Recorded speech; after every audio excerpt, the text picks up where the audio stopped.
Hi! Hello everyone, welcome to Rosamund's Mandarin Garden. For Mandarin learners, measure words are almost always top-tier challenges. That's completely understandable. First, English doesn't have a direct equivalent, so students often wonder why these words exist and why they are mandatory in Chinese. Second, there are just so many of them, and most are fixed collocations, meaning you simply have to memorize them. 一个人，一个人，一只猫，一只猫，一扇门，一扇门，一座山，一座山，一本书，一本书，一台电视，一台电视，一群人，一群人，一批货，一批货，一堆问题，一堆问题，一系列事件，一系列事件。As you can see, these measure words are all different. There are about 20 to 30 common ones used in daily life. But in literary writing, where richer rhetoric is needed, that number can reach several hundred. This sounds intimidating. It's hard enough to remember vocabulary, let alone the specific pairings. It seems like an impossible mission. But don't worry, today I will help you make sense of measure words so you can conquer this tricky task.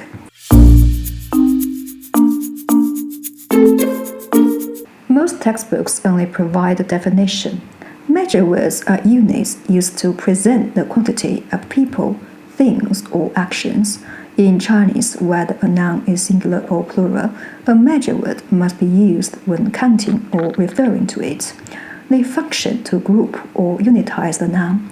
The standard formula are demonstrative pronoun plus measure word plus noun, number plus measure word plus noun.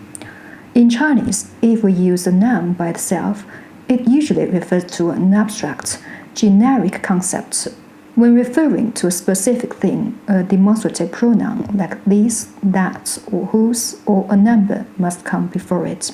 However, if the information is implied by the context, the demonstrative pronoun may be omitted.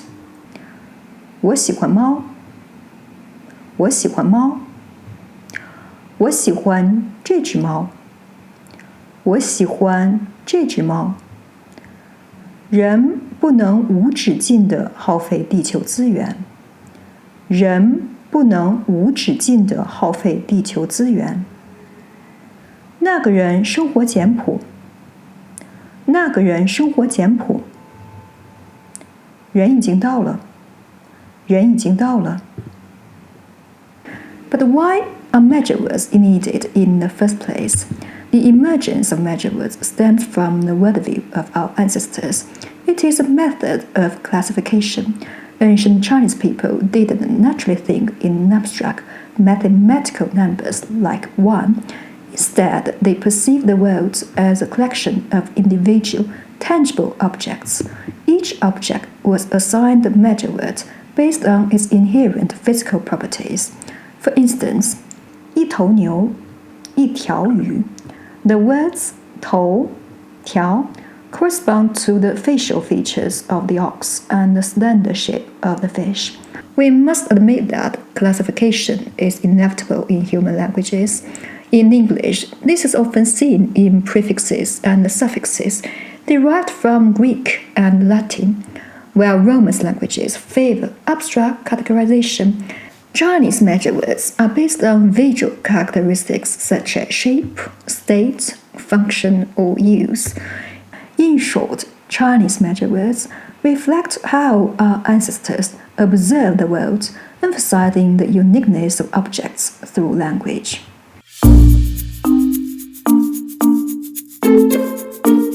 Measure words are divided into nominal and verbal types. Today, we will focus on nominal measure words, which are split into two categories: measurement units and natural units. Measurement units are easy to learn because most international standards have direct Chinese translations like meters, kilos. Beyond standard units, anything that can contain or measure something like containers, vehicles, or even body parts can become a unit. 一杯茶，一杯茶。一碗面，一碗面。一碟菜，一碟菜。一瓶酒，一瓶酒。一桶水，一桶水。一车煤，一车煤。一船燃油，一船燃油。一口血，一口血。一肚子气，一肚子气。Natural units appeared later and have evolved over a long time, so their original meanings are sometimes obscured, making them harder to master. Let's look at the most common ones. The universal measure word, 个. It can be used for people, abstract nouns, small objects, vegetables, and more. Many learners use it as their default option, especially in spoken language, but be careful, overusing it can make your vocabulary seem limited. 一个人，一个人。一个孩子，一个孩子。一个演员，一个演员。一个学生，一个学生。一个概念，一个概念。一个想法，一个想法。一个建议，一个建议。一个方案，一个方案。一个虫子，一个虫子。一个苍蝇，一个苍蝇。一个老鼠，一个老鼠。一个碗，一个碗。一个碟子，一个碟子。一个桶，一个桶。一个锅，一个锅。一个苹果，一个苹果。一个梨，一个梨。一个核桃，一个核桃。一个窗户，一个窗户。一个厨房，一个厨房。一个厕所，一个厕所。一个鼻子，一个鼻子。一个头，一个头。The original meaning of 只 is single. It is used for most animals or for one of a pair. 一只猫，一只猫。一只狗，一只狗。一只老虎，一只老虎。一只羊，一只羊。一只鸟，一只鸟。一只鹰，一只鹰。一只眼睛，一只眼睛。一只耳朵，一只耳朵。一只手，一只手。一只脚，一只脚。一只鞋，一只鞋。一只袜子，一只袜子。This character is made of two parts, person on the left and ox on the right. Historically, it refers to items separated from a person, but related to them. We use it for clothing, matters, or luggage. 一件外套，一件外套。一件上衣，一件上衣。一件背心，一件背心。一件往事，一件往事。一件坏事，一件坏事。一件商品，一件商品。一件礼物，一件礼物。把 means handle or to grasp with the hand. It is used for tools, weapons, and furniture that have a handle or can be held. It can also mean a handful of. 一把刀，一把刀。一把剪子，一把剪子。一把扇子，一把扇子，一把伞，一把伞，一把椅子，一把椅子。张 is also a verb meaning to open up or spread. It is used for things that can be opened up or that form a flat surface when unfolded, like paper, tables, or a vase. 面 is used for naturally flat, smooth surfaces like mirrors or walls. 块 is used for non-flat, chunky or block-like things like soap or cake. 片 is used for thin slices or broad stretches of land.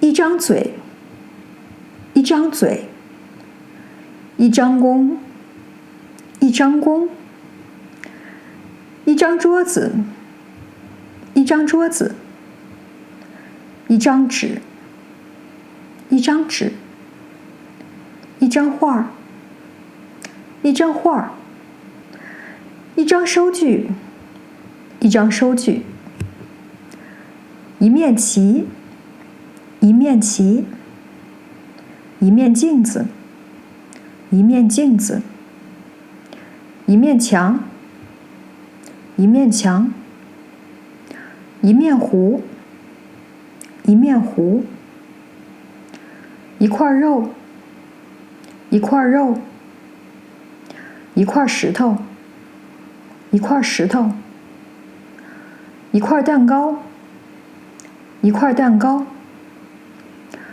一片吐司，一片吐司，一片生姜，一片生姜，一片雪花，一片雪花。The meanings of this group are all associated with trees and branches. 棵 is specifically for plants and trees. 枝 is for rigid, stick-like things you can hold in your hands. 根 means root. It's used for long, thin wooden or fibrous things, or things that grew out of something else. 条 is for long, narrow, flexible or winding things like rivers, roads, or snakes.